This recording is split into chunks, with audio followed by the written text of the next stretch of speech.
जी, संजीव भसीन जी हमारे साथ जुड़े हुए हैं। संजीव जी, बहुत बहुत स्वागत है। और आपने एक जबरदस्त स्पीच सुनी और बहुत सारे बड़े प्लान्स रखे गए जो रिलायंस की न्यू रिलायंस जिसको खुद कह रहे हैं वो, उसमें तमाम इनिशिएटिव्स किए गए। आपने क्या पिक किया इसमें से? सबसे बढ़िया ऐलान आपको कौन सा लगा? तो नीरज जी, पहले तो सबसे बड़ा ऐलान ये कि देश की सेवा में बहुत कुछ योग रहा रिलायंस का। और हम पैसे की बात तो और शेयर की बात तो करेंगे, लेकिन जो ऑक्सीजन और जिस तरह से उन्होंने ह्यूमैनिटेरियन एफर्ट किया वो बता रही है कि corporate India has really stood up to this pandemic and hats off to all corporate India and specially Reliance. पहली बात तो ये। दूसरी बात देखिए, green energy is a very very big alternative. उसके ऊपर मैं इतना स्पेशलिस्ट नहीं हूं तो मैं टिप्पणी इतनी नहीं कर सकता। बट नीरज जी, रिलायंस जैसी कंपनी 1 लाख करोड़ का आपको कैपेक्स बताती रहती है, which is very bullish for India incorporated. इसका मतलब जिस तरह से जॉब्स और क्रिएशन होगी and the underlying asset, it is not shale gas और EVs, where everyone is talking about, he is talking of green energy which is a global cycle and India centric. आप देख ही सकते हैं how Jio has garnered market share.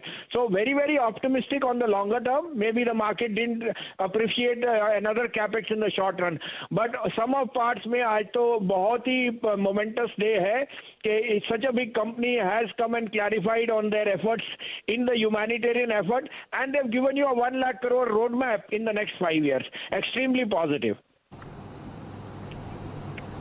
जी भसीन साहब नमस्कार, मैं शैलेंद्र बोल रहा हूं। रिलायंस के 2 एग्जिस्टिंग बिजनेस इंजन्स जो हैं वो है रिलायंस जियो और रिलायंस रिटेल। यहाँ पर काफ़ी चर्चा हुई 5G युक्त और 2G मुक्त करने को पूरे भारतवर्ष को।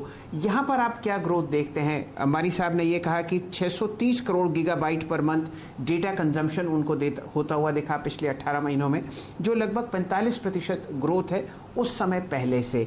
जियो के बिजनेस के लिए और रिलायंस रिटेल के बिजनेस के लिए आपने कौन सी 2 या 3 अहम चीज़ें पकड़ी? तो देखिए शैलेंद्र जी, अभी आपको दिख ही रहा है कि टीवी सब देखते हैं, शेयर बाजार भी बहुत आपका चल रहा है इस कारण से, क्योंकि व्यूअरशिप है। We as a touchwood as a broking house are very very in a good space और डेटा इज ह्यूमंगस। और साथ में ही and Bharti are now controlling 90% of the market. और अगर वो दोनों ही 5G में इतना एडमेंट है जो इन्होंने बताया कि तो I think the next 2 years actually belong only to data. क्योंकि आपने देखा है ये पेंडेमिक में जो एक चीज रह गई है वो है डेटा एंड डिजिटल, और ये चीजें अब बदलने नहीं वाली। तो extremely positive on that and like you seen के the digital initiative on retail is also going to play out.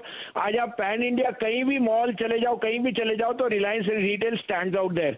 तो very very well diversified. As we know energy no longer is a play. तो इन्होंने जो जो businesses अपने diversify करें और आगे का भी रोड मैप दे दिया। It sounds and it seems very very very very lucrative for a new investor to look at this stock with a 5-year horizon. जो 5G का ऐलान है और जो ग्रीन एनर्जी का ऐलान है, दरअसल पूरा खेल ये टेक्नोलॉजी का है और इसमें एक कन्वर्जेंस होता हुआ दिखाई देता है, क्योंकि जो भी नए डेवलपमेंट्स हो रहे हैं वो टेक्नोलॉजी कन्वर्जेंस के हैं।